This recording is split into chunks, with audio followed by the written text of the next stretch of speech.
மழை தொடர்பான ஒரு முக்கிய செய்தி. கோவில்பட்டியில் பெய்த கனமழையால் இனா மணியாச்சி, அத்தைக்குண்டான் கண்மாய்கள் நிரம்பியிருக்கின்றன.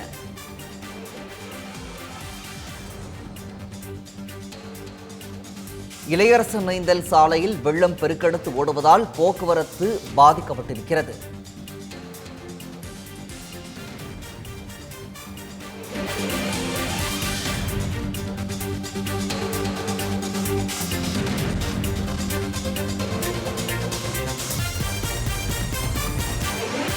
அரசு போக்குவரத்து பணிமனையில் இருந்து பேருந்துகள் வெளியே அனுப்பப்பட்டிருக்கின்றன.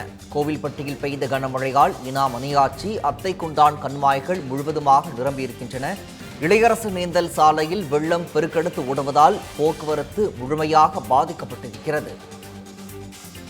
அரசு போக்குவரத்து பணிமனையில் இருந்து பேருந்துகள் வெளியே வர முடியாத சூழலும் அங்கு உருவாகியிருக்கிறது. மேலும் இது குறித்த கூடுதல் விவரங்களை எமது செய்தியாளர் மோகன் வழங்க இருக்கலாம். மோகன் வணக்கம். கோவில்பட்டியில் தற்போது இருக்கும் கள நிலவரம்.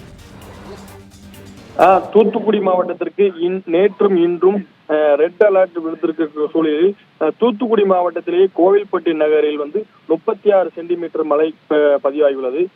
நேற்று பிற்பகலில் இருந்து இன்று அதிகாலை வரை பெய்த பலத்த மழையின் காரணமாக இந்த 36 சென்டிமீட்டர் மழையானது தூத்துக்குடி மாவட்டத்தில் கோவில்பட்டியில் மட்டும்தான் அதிகமாக பதிவாகியுள்ளது. இதன் காரணமாக இனாமணியாச்சி, அத்தைக்கொண்டான், மூப்பன்பட்டி உள்ளிட்ட கோவில்பட்டியை சுற்றியுள்ள கண்மாய்கள் அனைத்தும் நிரம்பி மழைநீரானது வெளியேறுகிறது. குறிப்பாக அத்தைக்கொண்டான் கண்மாயிலிருந்து வெளியேற்றப்படும் நீரானது இளையரந்த சாலையில் மழைநீர் வெள்ளம் போல் பெருக்கெடுத்து ஓடுவதால் அப்பகுதி இந்த போக்குவரத்து பணிமனை அமைந்துள்ளது. அந்த போக்குவரத்து பணிமனையிலிருந்து பேருந்துகளை வெளியே எடுக்க முடியாத ஒரு சூழல் ஏற்பட்டுள்ளது. அப்பொழுது அந்த பணிமனையிலிருந்து வெளியே வந்த ஒரு பேருந்து அந்த வெள்ள நீரில் சிக்கிக் கொண்டது. இந்த சிக்கிக் கொண்டதன் காரணமாக அங்கே உள்ள ஜேசிபி மூலியமாக அந்த பேருந்துகளை வெளியே எடுத்துக் கொண்டு வந்தனர். மேலும் அந்த பகுதி சாலை வெள்ளக்காடா காட்சியால் போக்குவரத்து துண்டிக்கப்பட்டது. இதே போல இளையரந்த ரயில்வே சுரங்கப்பாதையும் தண்ணி புல்லா மூழ்கியதா அப்பகுதியில் போக்குவரத்து துண்டிக்கப்பட்டுள்ளது.